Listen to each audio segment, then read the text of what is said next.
대구광역시는 13일 동인청사 4층 기자실에서 안중근 경제국장이 사실무근의 경실련 참여연대 대구로 특혜 시비 대응 관련 단체 검찰 고발 관련 기자설명회를 가졌습니다. 경제국장 안중근입니다. 지금부터 대구형 공공배달앱 대구로 관련 허위 특혜 시비에 대응한 대구광역시의 검찰 고발건에 대해 브리핑 드리도록 하겠습니다.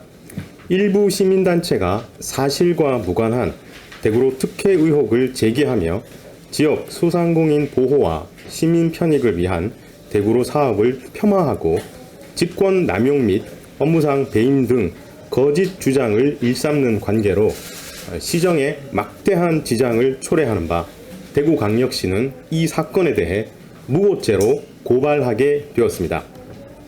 먼저 시민단체의 대구로 특혜 시비 관련 경위를 말씀드리겠습니다. 지난 9월 8일 대구경제정의실천시민연합과 대구참여연대는 대구로 서비스 사업자 특혜 선정, 부당 지원 등을 문제 삼아 홍준표 대구광역시장을 직권남용죄 및 업무상 배임죄로 대구지방검찰청에 고발하였습니다. 위 시민단체들은 그동안 각종 정보공개 청구, 홈페이지 공지 등을 통해 대구로 사업에 문제가 없음을 알고 있었음에도 불구하고 악의적으로 거짓된 주장을 지속함에 따라 대구광역시는 법적 조치를 통해 적극 대응하고자 합니다. 우선 대구로 서비스 사업자 선정 과정에서의 특혜 시비 관련 사실관계를 설명드리겠습니다. 당시 대구로 사업의 전담 기관이었던 경북대 산학협력단은 평가위원 위촉, 평가 지표 구성 등 전 과정에 걸쳐 관련 규정을 준수하였고 평가 결과 1위 업체와 2위 업체는 총점 100점 이상의 차이가 나서 위원들의 만장일치로 최종 선정되어 사업자 선정 과정은 적법하게 진행되었습니다. 다음은 예산의 부적절한 집행, 관리 주장과 관련한 사실관계입니다. 대구시는 대구로 사업 전담 기관인 경북대 산학협력단에 보조금을 정상적으로 교부하여 대구로 사업을 진행하였고 협약금액 이상인 예산 60억 원을 지원하였지만 지원된 예산은 시민 할인 쿠폰 비용 등 시민 혜택으로 전액 사용되었으며 해당 기업 지원으로는 1원도 사용된 바 없습니다. 또한 민간 보조사업 집행 내역은 매년 홈페이지를 통해 공시하고 있습니다. 다음은 사업의 용역 심의 대상 여부 및 사업비 정보 불일치 주장 관련입니다. 대구로 사업에서 시의 역할은 홍보비 지원 등 간접 지원으로 한정되어 용역심의위원회 심의 대상이 아니며 2022년 대구로 사업비 집행 내역 또한 각각 정상적으로 예산 의결, 교부 집행된 바 있습니다. 다음은 대구로 사업 시행자인 인성데이터 특혜 의혹에 관한 사실관계입니다. 대구로는 기획 단계부터 다양한 서비스 확장을 전제로 하였으므로 택시사업 도입은 시민생활 종합 플랫폼으로서의 발전인 것이지 사업자에 대한 특혜라 볼 수 없고 인성데이터는 인적 분할 과정상에 사업자 지위 일체를 승계하여 정상적으로 시의 사업자 변경 승인을 받았습니다. 또한 대구로 페이의 사업 시행자는 대구은행으로서 대구로 사업 시행자와는 전혀 상관이 없습니다. 다음은 사업 전담 기관 변경 및 사업자의 네이버 지분 관련입니다. 2023년 대구로 사업의 확장과 고도화에 따라 대구시는 본회산 심의를 거쳐 전담 기관을 대구 테크노파크로 정상적으로 변경하였고 네이버가 인성 데이터의 지분을 일정 부분 보유하고 있으나 유의적 영향력을 행사할 만큼의 지분율이 아닌 관계로 대기업에 대한 지원이라고 볼 수 없습니다. 다음은 시민단체가 제기한 직권남용죄와 업무상 배임에 관한 대구광역시의 입장입니다. 직권남용죄에 대하여 말씀드리면 대구로 사업은 2020년 10월경부터 추진되었고 홍준표 시장님은 2022년 7월에 취임하셨기 때문에 대구로 사업자 선정 및 초기 예산 지원은 홍준표 시장님과는 아무런 관련이 없습니다. 또한 취임 이후 택시 호출 서비스 추가, 전담기관 변경, 협약 체결 등은 시민들의 편입 증진 및 대구로 사업 고도화를 위해 실무진의 판단을 중심으로 관련 규정에 따라 적법하게 이루어졌으므로 법적 절차 무시, 특혜 제공 등의 주장은 아무런 근거가 없는 주장입니다. 다음으로 업무상 배임에 대하여 말씀드리면 대구광역시의 대구로 사업에 대한 예산 지원은 배달비 절감 쿠폰비 등 시민들에게 온전히 그 혜택이 돌아갔으며 사업 시행자에게는 일절 지급된 바 없습니다. 또한 대구은행이 대행하고 있는 대구로 페이를 대구로 사업 시행자에게 넘겨준 사실도 없으며 1,000억 원이 넘는 재산상 이익을 주었다는 주장도 전혀 사실 무근입니다. 마지막으로 향후 대응 방향에 대해 말씀드리겠습니다. 대구광역시는 이번 시민단체 고발건이 형사처분을 받게 할 목적으로 허위의 사실을 검찰에 신고한 경우로서 형법 제156조 무고죄에 해당한다고 보아 수사기관에 관련 수사를 의뢰토록 하겠습니다. 편향된 일부 단체들의 일방적 주장과 여론 조작이 대구시민 전체의 혼란과 피해로 이어지는 상황을 방지하기 위하여 적극적으로 대응해 나가겠습니다. 앞으로도 대구광역시는 시민들의 목소리에 항상 귀 기울이고 시민 편익과 지역 경제 발전을 최우선으로 생각하겠습니다. 감사합니다. 궁금하신 부분 있으시면 제가 답변 드리도록 하겠습니다. 예.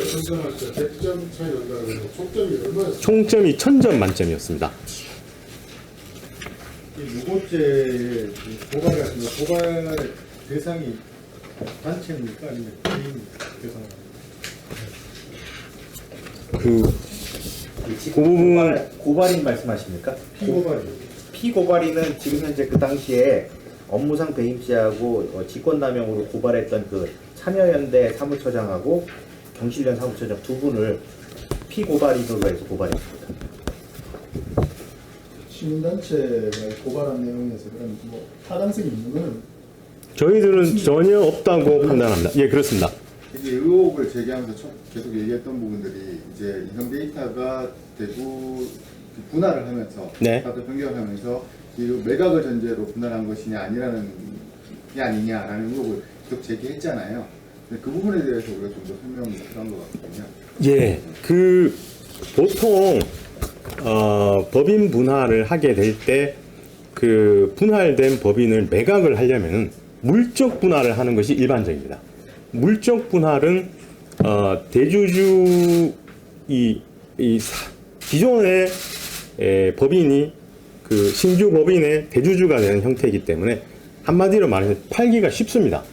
근데 인적 분할은 기존의 주주 지분을 그대로 승계해서 인적 분할의 신규 법인이 만들어지는 것이기 때문에 법인을 매각하거나 하기가 굉장히 어려운 구조입니다. 그래서 일반적으로는 이 인성 데이터가 법인을 분할해서 매각을 하려고 하면 물적 분할을 했었어야 되는 거죠. 그래서 인적 분할을 했기 때문에 그거랑 상관이 없고, 또 아울러서 인성 데이터는 이 사업 부문과 관련해서 50명에 불과하던 인력을 지금 143명까지 추가 증원을 했습니다.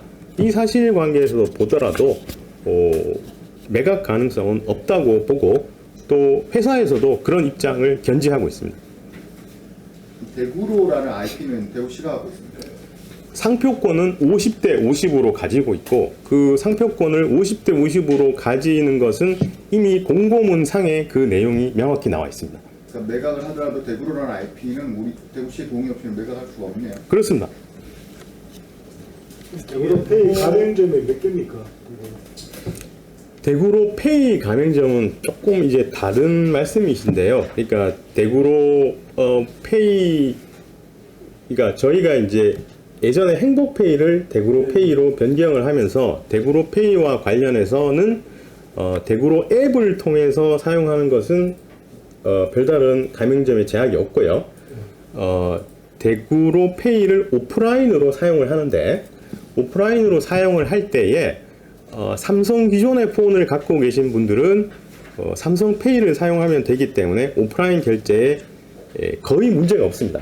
근데 이제 지금 좀 얘기가 나오고 있는 것은 아이폰을 비롯한 이제 기타 삼성폰을 갖고 계신 분들이 오프라인 결제를 할 때 QR 코드 방식으로 하게 되는데, 그게 지금 가맹점이 저희들이 4,000개가 조금 넘어가는데 그게 조금 부족하다 보니까 일부 불편함이 있는 것이 사실이고요. 저희가 QR코드 확대를 위해서 대구은행, BC카드 측과 지난번에 그 같이 홍보 활동을 했었고, 앞으로도 지금 뭐 병원 협의회나 학원 협의회나 이런 데를 통해서 QR코드 결제 시스템 가맹을 확대하고 있는 상황입니다. 그러면 대구로페이 관련해서 조금 더 여쭤보면요. 지금 아마 그 대구 지역에 있는 그 가맹점 전체 개수가 한 10만 개 정도 보고, 그 중에서 4,000개라고 하면 이게 아주 지금 미미한 단계, 25개 중에 하나가 그 정도인데, 이게 지금 앞으로도 그렇게 크게 늘어날 거라고 보이진 않거든요. 왜냐하면 뭐 삼성페이로 전환해가지고 기존에 쓰기도 하고, 또 단지 이제 앱을 가지고 있으면 아이폰은 좀 힘들 뿐이죠.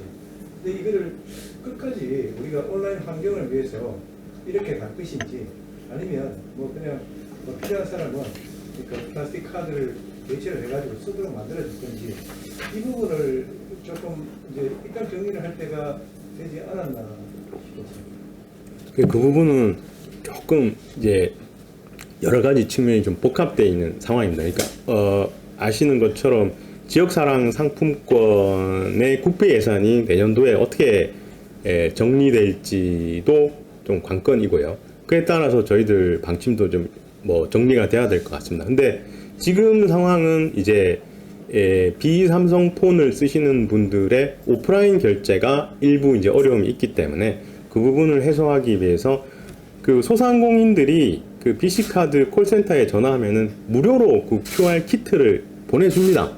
그래서 굉장히 간편한 시스템이거든요. 그래서 지난번에 BC카드 사장이 대구 오셔서도 본격적으로 그 마케팅을 하고 있는데요. 점차 좀 늘어나고 있습니다. 저도 계속 돌아다니면서 보는데요. 학원, 병원 같은 데서 지금 많이 보급이 되고, 세탁소나 뭐 이런 데도 계속 QR 시스템이 늘어나고 있는 상황입니다.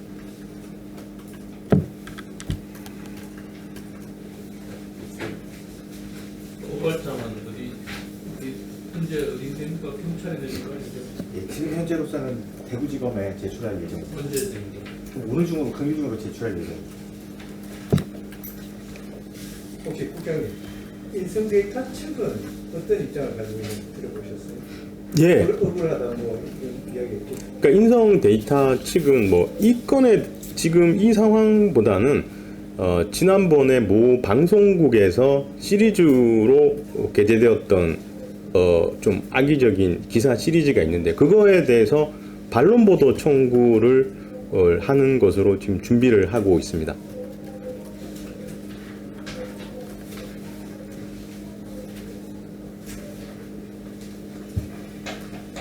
시정실 이럴 때왜 입정미 의원이 질문을 계속 해왔던 것 중에 하나가 인성 데이터가 인적 분할을 하면서 최대 주주가 바뀌었다라고 계속 이야기를 하셨거든요. 그 내용 좀 그 부분이 이제 그분이 조금 오해가 있으신 건데요.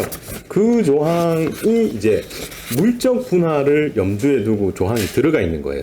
물적 분할을 염두에 두고, 근데 회사는 오히려 매각이 더 어려운 인적 분할을 한 것이거든요. 근데 인적 분할을 하게 됐다는 소리는 그 우리 계약에 입각하다기보다는 상법상 일반적인 회사 분할의 논리를 따르는 것이기 때문에, 사실상 그 21조를 가지고 악유를 하시는 것은 논리적으로 맞지 않는 구조입니다. 논리적으로. 예, 그러니까 그 조항은 물적 분할을 하면 그분 말씀이 맞아 들어가는데 이 회사는 인적 분할을 했거든요. 아까 말씀드린 것처럼 인적 분할이 이 회사를 매각하기가 더 어려운 구조인 것이고요.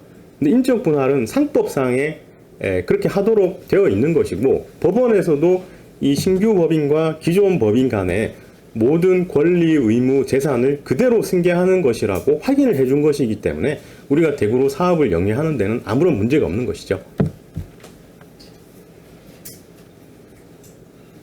그런 오해를 안 받기 위해서 인성 데이터가 뭐 인적 분할이든 뭐 아예 안 했어 안 할 방법은 없었던가요? 그쪽에서는 아마 이제 다양한 사업들을 하고 있기 때문에 사업을 조금 더 전문화하기 위해서 아마 필요했던 조치로 제가 알고 있습니다. 대구 씨가 이제 이런 상태에서는 뭐 네이버나 이런 데 이게 지분 매각이 사실상 어렵다 그렇게 했지만 그렇더라도 뭐 어떤 형태로든지 만약에 이 회사가 계속 지속성을 갖고 있는 못하게 되는 그게 생기면 그때 대안 같은 건 좀 있긴 있어야 되지 않나요? 그러니까 저희가 이제 서비스가 중단되지 않기 위한 여러 가지 지금 안전장치를 가지고 있는 것이고, 만약에 그분들이 사업을 접게 되면 우리가 우선 매수권이라는 게 지난번에 그 의원님께서 잘 이해도가 낮았던 부분이셨는데요. 우선 매수권이라는 조항이 있기 때문에 우리 시가 그 나머지 50%를 인수를 해서 그 사업을 지속할지 여부에 대한 판단도 그런 상황이 발생하면 우리 대구시가 주도적으로 판단할 수 있는 상황입니다. 더 이상 질문하게 되시면 말씀 드립니다. 감사합니다.